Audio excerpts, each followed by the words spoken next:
Mike with Motorrad Audio, and this video is going to cover installation of our Apple CarPlay Android Auto device as well as the Garmin navigation for the K1600s with the TFT screen. So it does cover all models of K1600s. Very straightforward installation. Will probably only take you about 10 to 15 minutes to perform it, and very minimal tools. You're literally removing 2 screws and everything else is plug and play from that point on. So if you happen to be looking at any future models that we've done on our website, this video is still going to apply to pretty much anything going in this location on that bike. So let's go ahead and get into the installation. So first we're going to go over the contents of the 2 systems. So here we have the Bike2Play without the DVR and cameras, and there we have the Bike2Play with the DVR cameras. So if you got the basic version with just the Apple CarPlay and Android Auto, it's going to come pre-mounted on the bracket, so it's kind of ready to go, pre-taped and everything else. You'll have a USB attachment that'll allow you to plug it into the USB in the top of the bike that we'll cover in a minute. You'll have a universal bracket that comes with the kit in case you ever change bikes later.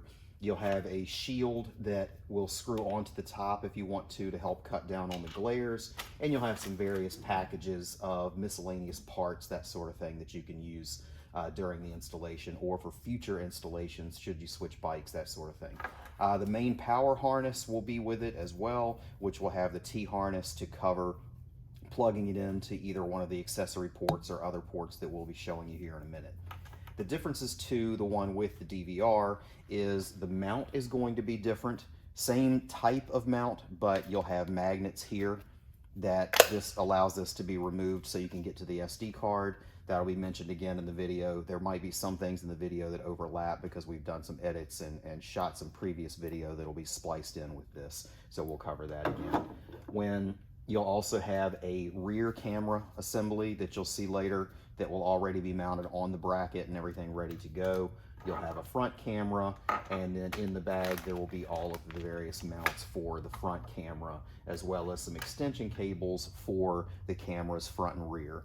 They will be labeled on here so you actually know which one is front, which one is rear, so the images won't be reversed, things like that.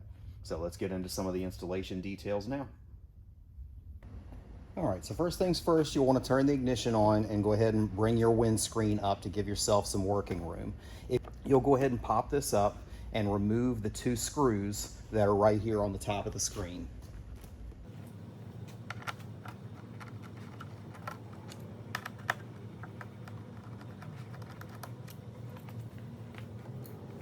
So once you have those 2 screws out, you just pop the screen out. You could either lay a blanket here and just leave the screen connected, or you could squeeze the tabs right here to unplug the main plug and simply pull the small plug out. Do take care when you put the small plug back in. It is keyed and is only made to go in one way. So if you put the screen back on and you find some of your features are not available, most likely you plugged this one in wrong and you need to take it back off and plug it in properly. Thankfully, it does not damage anything if you plug it in wrong, so it's not a big deal other than some items will not be accessible on the screen. So go ahead and get our screen out of the way. And the installation is going to be very simple. With our T-harness that's included, it's going to plug right in line with this plug right here. This plug is supplying 12 volts up to the cell phone charging port in here. The 5-volt adapter for the cell phone is built inside of this, so you're actually plugging it in before that 5-volt supply is switched over. So simply unplug that plug, and then you're going to be taking our T-harness and plugging that in line with it. So let me grab that really quick. So you'll take our T-harness, plug that into the factory plug, and replug the other end back into the one that's left in the bike. So now you have your power source for the unit. You'll simply bundle this cable up and wire tie it into a decent bundle that you're going to be putting into this cavity right here behind the screen, and then wire tying it to this harness and anything else you can, just to keep it from flopping around in there. You're going to need to leave enough length on this cable to be able to open and close this should you need to. So for right now, we'll leave everything as is and move to actually mounting the screen and then we'll get all of our cables tied up after the screen is on there. Okay, so here we have our screen with our mount already on it, pre-taped and ready to apply. You'll want some masking tape or painter's tape or something along those lines for helping get this centered. So before taking your tape off, just place that over top of there. It should stay in place pretty well all on its own. Go ahead and get it centered, sit on the bike, get everything in the middle, and then once you have done that, take a couple pieces of tape and stick those on each side of it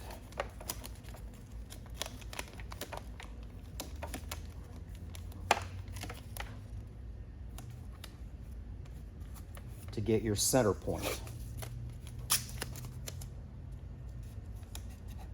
So once you have your tape on each side, you can then remove this. I did not center this perfectly. This installation is not going to be permanent. I'm also shooting one for our camera models, so just bear with me. This will be semi-temporary. But you'll want to peel your tape off and then push this back into position in between those tape pieces so you know you have it centered for your permanent installation. So once you have that on there permanently, you can finish the rest of the installation, which is going to be your cable running down. You'll need enough slack to where this can open and close. So you'll want to make sure that you bring this all the way up and then bring your cable down where you're going to be coming in between the screen and this. So you'll have this excess, which will just tuck behind your screen once it's installed, and make sure you've got enough clearance there for that. So you'll bring this down, screw the connectors together to power it up, and then bundle these wires together with a wire tie and tuck them right down into this hole. And that's basically it. Pop your screen back on and you're ready to go. We'll splice in a different video with this that shows how to use the unit and some different keys about it, but the installation really is that simple. Just stick it on there, pop the same thing in. When it comes to the Garmin is going to be identical. It's going to be on a mount that is basically exactly the same with the Garmin mount. It will have the same exact T-harness. The only thing is it will be missing this box because the conversion of power is being done inside of the Garmin. So there'll be a little bit less cable to contend with, but the installation is going to be exactly the same with leaving some slack in there so you can still open this up. You can still put your phone in there and charge if you'd like to, and it all works like it's made to. So if you have any questions, certainly just let us know. I'll go ahead and splice in a video showing the Apple CarPlay Android Auto in action. It will only be the Apple portion. I do not have an Android to be able to demo that portion, so I apologize for that. But naturally, if you have any questions, just reach out to us. Thanks. Okay, so this will be a quick overview of how to connect to our Apple CarPlay device and how to go through some of the functions on it. So first things first, obviously, turn the bike on, and the two systems will boot up. Your original OEM Bluetooth connections will all stay the same. So if you're connected to a helmet, connected to the bike, anything along those lines, you're still going to be pairing via Bluetooth to those just like you were before, but then you'll be adding this as an extra control piece, so to speak. So once the unit has booted up, you'll have your Apple CarPlay Android Auto icons. If you did the version with the cameras, you're going to have your recorder camera option as well. If you did the one without the cameras, you'll have an Android Auto, CarPlay icons, and a setting icon. So the menu will be just a little bit more simple. If you want to make a connection to Android Auto or CarPlay, you just press CarPlay. That'll bring up this screen, which gives you an equipment name for the unit itself. You'll go to Bluetooth on your phone and find that name under your Bluetooth connections and connect to that, which will initiate the wireless CarPlay connection. You'll just walk through those menus on your phone, and once you're connected, it'll automatically revert to CarPlay. So I'm going to go ahead and connect to this unit real quick, and then we'll be back with a quick overview of how to use it. Okay, so I went into the Bluetooth menu, found the Bike2Play unit, hit connect, which then prompted me to connect with wireless CarPlay, which basically engages the Wi-Fi portion of it. So it's using Bluetooth and Wi-Fi both, so you do have to have those on your phone. It'll initiate a handshake with the Bluetooth to start the connection, and then it'll switch to Wi-Fi for the actual transmission of all this information. You'll notice here on the bike, we're still connected to our phone, just like we always were. If I use the Wonder Wheel and handlebar controls, go to media, Everything there is still there. So you still have access to your music. You can still hit next song, things like that. You can pull up, what I have right now is Spotify. You can pull that up just like you would on any other CarPlay device, and you'll have that information on both screens. If you're using navigation like Waze or something along those lines, there's not going to be Wonder Wheel control for anything related to navigation. That is going to be directly controlled from the screen here, but uses all the normal Apple CarPlay, Android Auto mapping apps and things like that. One thing of note, you'll notice when I'm on the home screen, it has a light background. That is something that you're going to probably want it to be set to have better visibility in the day, because a white background is going to stand out more than a black background. So where you get to that is in your settings. You want your appearance to be automatic, because if you have it on the typical setting that most would have in a car, or something always dark, it's going to wash out a lot more on the highway than if you have it on automatic, where during the day it'll be a white background and at night it'll be a black background for less glare. Other than that, everything on CarPlay will work the same as CarPlay does on any other device that you have. But again, you'll keep your audio connections going through the bike and or through a helmet if that's the route that you're using for your audio. Once you go through here, you can hit your home button on the DVR versions, and that'll bring up your home, your cameras, things like that. So we have front and rear camera on here. They still have the little stickers on them, and one's pointing at a white wall, so you're not going to see a whole lot there. But you can toggle between the different cameras. You can change different sizes.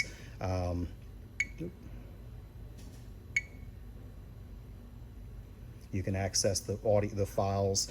There is a micro SD card in the bottom of this, so you just pop this open and raise it up to take those screws out, or if you did the magnet version, just pop this off to access that SD card. Maximum size on that is 256, so you're going to have a maximum size of that. We have been told that there's better reliability on smaller gig cards, so you may want to keep a couple 64s. You certainly have the phone app that will allow you to access all of the video files, so you're not going to have to pull that card very often. You're certainly going to have access to that. You hit this button here to toggle between the front and back cameras. We've got all kinds of stuff going on behind the bike, so you have to excuse all that.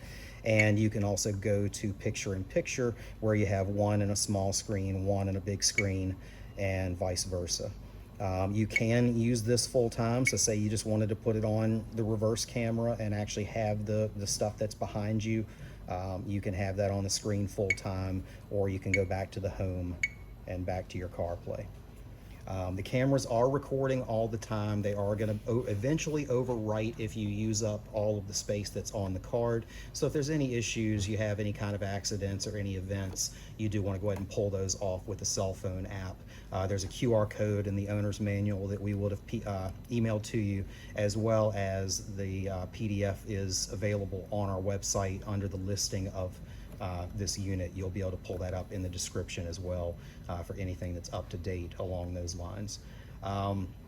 Let's see here. Camera resolution is 1080p front and back. So you do have HD video for both. A lot of people like to do different types of videos. So the video is normally going to have an overlay, or not really an overlay, but a border around it that has latitude, longitude, time based on region, and that sort of thing. If you want it for more of a promotional video, to where you just want video of you riding through the hills or through the twisties, you can go into the settings of the camera and turn stuff like that off.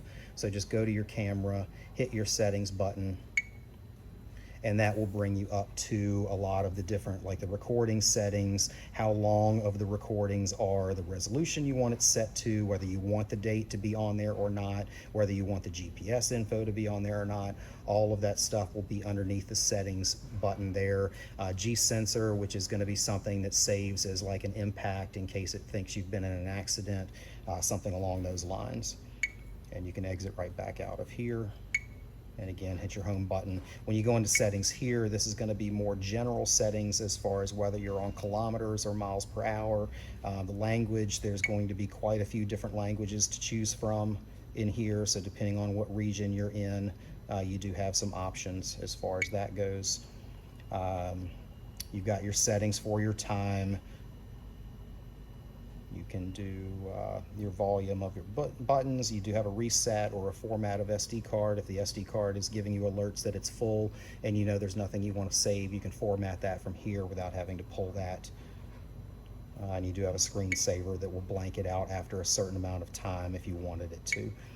One other note, if you have a R18 where this is tied into one of the accessory ports and not the cell phone port, when you plug the unit into the bike into a battery tender through one of those accessory ports, the CAN bus is going to turn the unit on and keep it on while the battery tender is there, because it's opening that circuit to backfeed to the battery. There is a power button right on the side of the unit. You just push and hold that button down to shut this down, so that way if you put it on a tender for the weekend or you put it on a tender for the winter or what have you, you can manually turn this off to have that not stay on the entire time.